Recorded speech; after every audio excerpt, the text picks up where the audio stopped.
भारत के प्रमुख सिद्ध संतों में शिरडी के साईं बाबा का नाम बहुत ही श्रद्धा के साथ ही लिया जाता है।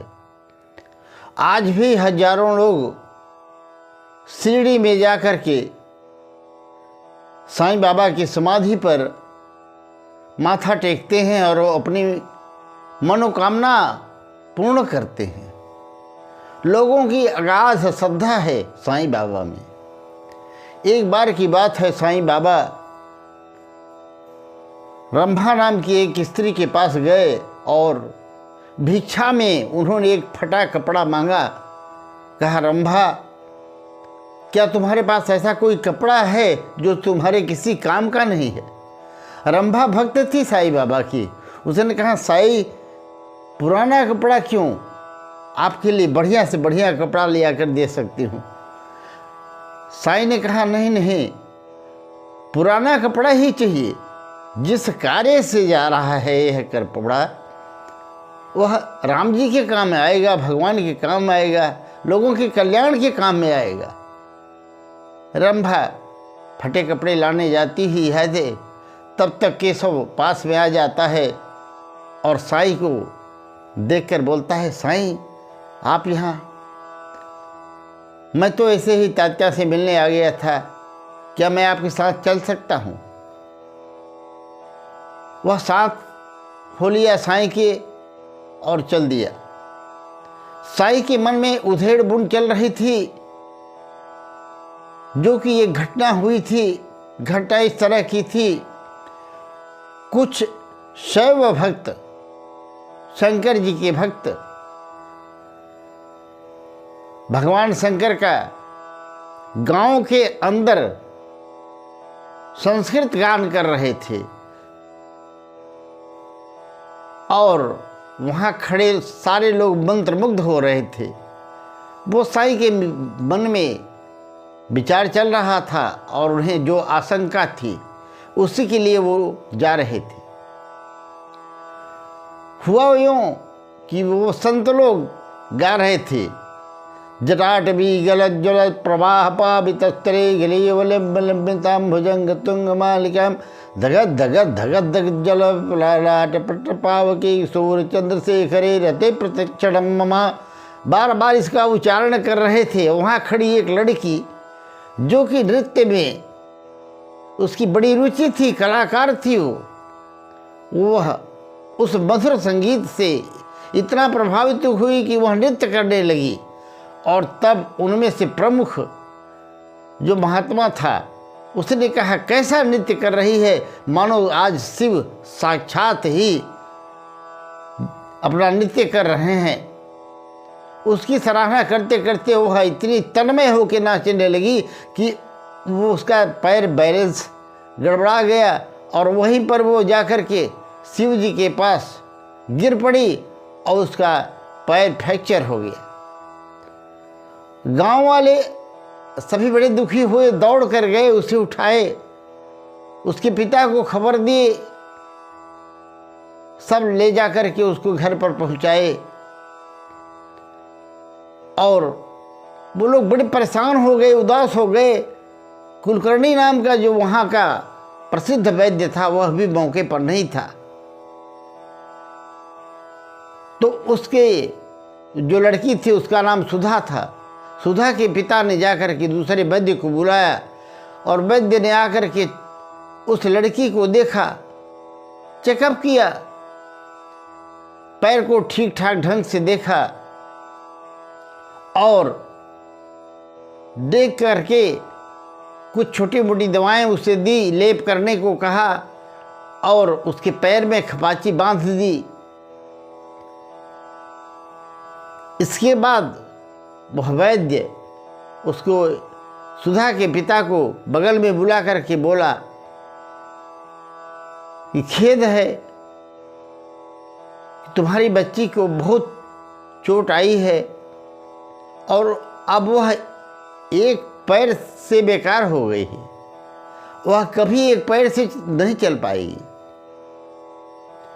इतना सुनते ही उसका पिता अत्यंत दुखी और मलिन उसका मुख हो गया। और ये बात सुधा के कान में भी पड़ी। वह चीख उठी, चिल्ला उठी, रो पड़ी, बिलख पड़ी, आंखों से आंसुओं की धार निकल पड़ी। हे प्रभु, क्या मैं ऐसे ही रहूंगी? अब तो मेरा जीवन, मेरी कला सब व्यर्थ हो गई। उसे जोरों की दर्द हो रही थी, चीख रही थी, चिल्ला रही थी। इधर साईं प्रयत्न करते हुए घने जंगलों में, बीहड़ों में घूम रहे थे और उसके लिए दुआ कर रहे थे। मित्रों, इसी बीच साईं बैठे हुए थे एक घने जंगल में, एक पेड़ के नीचे, जहाँ रघुनाथ नाम का एक आदमी आया। वह बम्बई से आया था, बहुत बड़ा व्यापारी था, पर व्यापार में घाटा लग जाने के कारण साईं की याद आई तो चला आया और साईं के पास आकर के बोला कि साईं कुछ चमत्कार कीजिए, व्यापार में बहुत घाटा हो रहा है, मैं दिवालिया होने के कगार पर आ गया हूँ। साईं ने कहा, मैं चमत्कार अवश्य करूँगा, राम जी भला करेंगे, पर उसके लिए, चमत्कार करने के लिए मंत्र पढ़ना पड़ेगा, तो तुम पास के तालाब से जल ले आओ। पहले मैं जल पान कर लूँ, उसके बाद मंत्रोच्चारण होगा। वह व्यक्ति जब वो जल लेने गया, तभी प्रभु की माया थी या साईं की इच्छा, एक बड़ा सा पत्थर उस पानी में आके गिरा और पानी पूरा गंदा हो गया। रघुनाथ ने मन में सोचा, ये गंदा पानी कैसे लेकर के जाऊं? वापस चला आया। साईं ने पूछा तो बताया कि पानी बहुत गंदा हो गया था। बोले, जाओ फिर प्रयास करो। वह दोबारा गया, दोबारा वही वाकया हुआ, फिर वापस आ गया। साईं के जीवन का एकमात्र उद्देश्य था लोगों को स्वयं, उनकी आत्मशक्ति को जगाना, दुखियों की मदद करना, सेवा करना, सहायता करना और उन्हें अपने पैरों पर खड़े कर देना, उन्हें आत्मिक ज्ञान प्रदान कर देना, ताकि वे स्वयं संभल सके। साईं के जीवन का एकमात्र उद्देश्य था सेवा, और उनका कहना भी था श्रद्धा और सबूरी।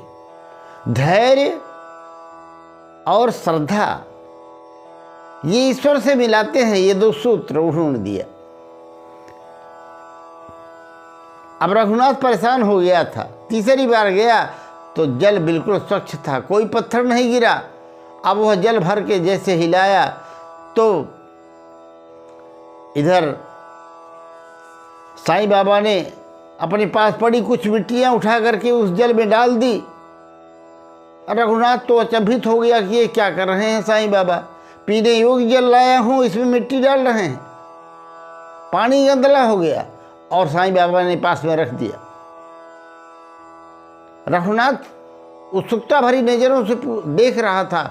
साईं ने बताया कि देखो, ये जल गंदला हो गया है ना, गंदा हो गया है, अब मिट्टी बैठने का इंतजार करना पड़ेगा, और जैसे ही मिट्टी नीचे बैठ जाएगी फिर जल पीने योग्य हो जाएगा।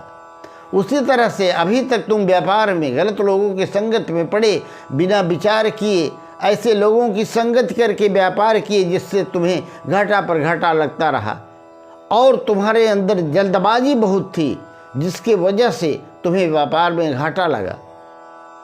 अब जीवन में जाकर के इस मंत्र को अपनाओ, धैर्यपूर्वक, अकेले अपने हिम्मत पर साहसपूर्वक, पराक्रम से और कठिन परिश्रम करके व्यापार करो, सफलता मिलेगी।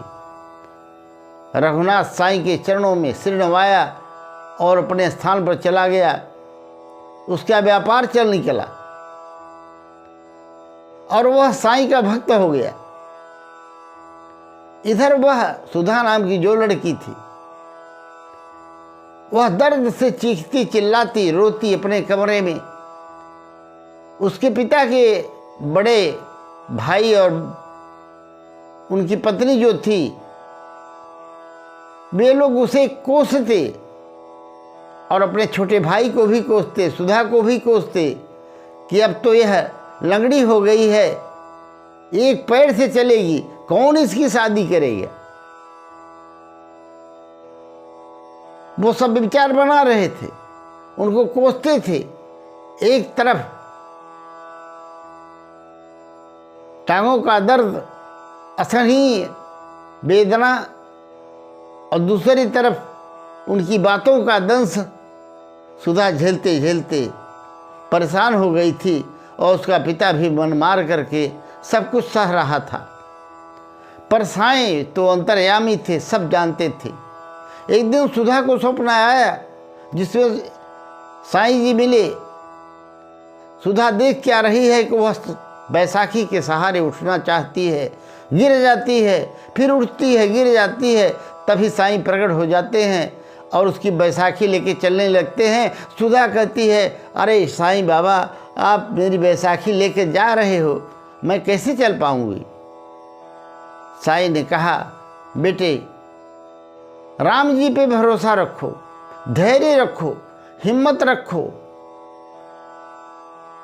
कलाकार भले अपाहिज हो सकता है पर कला नहीं। और स्वप्न टूट गया। उसने अपने पिता को बताया कि आज रात स्वप्न में साईं बाबा मिले थे। तो सारी बात किया, बताई। उसके पिता ने कहा, साईं बाबा की तुम्हारे ऊपर कृपा है, शायद हो सकता है साईं की कृपा से ही तुम्हारी जिंदगी वापस मिल जाए और तुम अपने पैरों पर खड़ी हो सको। अचानक एक दिन साईं बाबा सुधा के द्वार पर गए और उनके पिता सामने मिल गए। उन्होंने साईं को हाथ जोड़ करके प्रणाम किया। साईं बाबा ने कहा, जय हो राम जी की, राम जी भला करें आपकी। और सुधा कैसी है उन्होंने बताया। साईं बाबा ने कहा, इधर साईं बाबा ने अपने आश्रम पर द्वारका माई में एक प्रयोग किया था। रंभा से जो फटे कपड़े ले आए थे उससे कुछ जड़ी बूटी युक्त एक बैसाखी उस कपड़े से बांध करके बनाए थे, उसे दिया।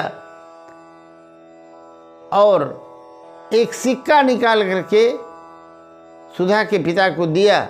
ये सुधा को दे देना, बरकत का सिक्का है।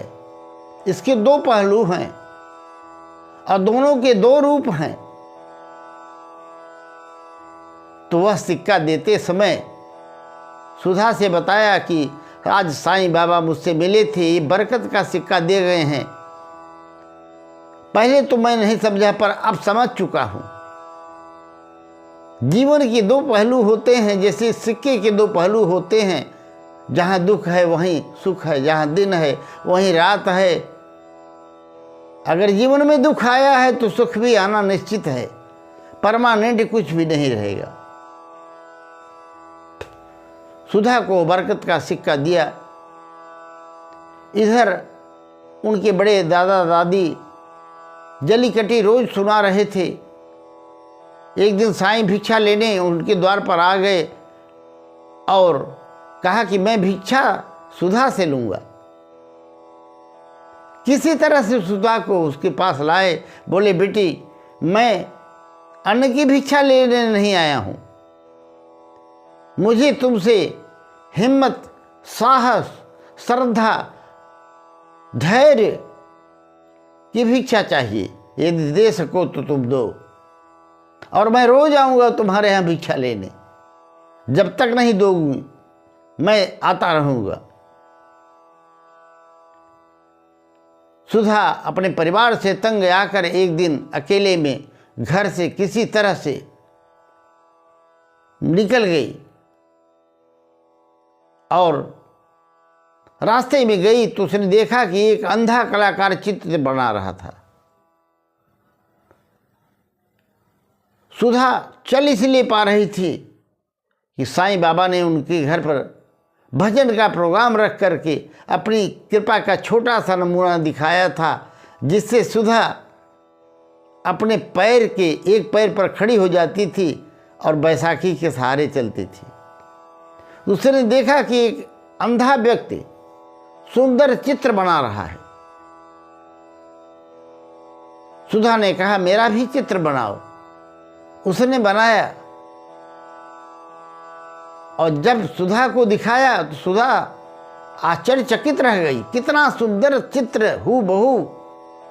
साईं बाबा ने बताया कि सुधा इसी तरह से एक अपंग अंधा व्यक्ति अगर अपनी मन की आंखों से, आत्मबल से, आत्मशक्ति से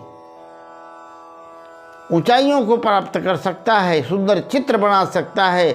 तुम भी अपने कला पर भरोसा रखो, राम जी पर भरोसा रखो, एक न एक दिन तुम भी ठीक हो जाओगी। मित्रों, साईं बाबा ने बताया कि कलाकार कभी भी परास्त नहीं होता और साईं बाबा की कृपा से धीरे धीरे सुधा भजन करते करते द्वारका माई में बिल्कुल ठीक हो गई।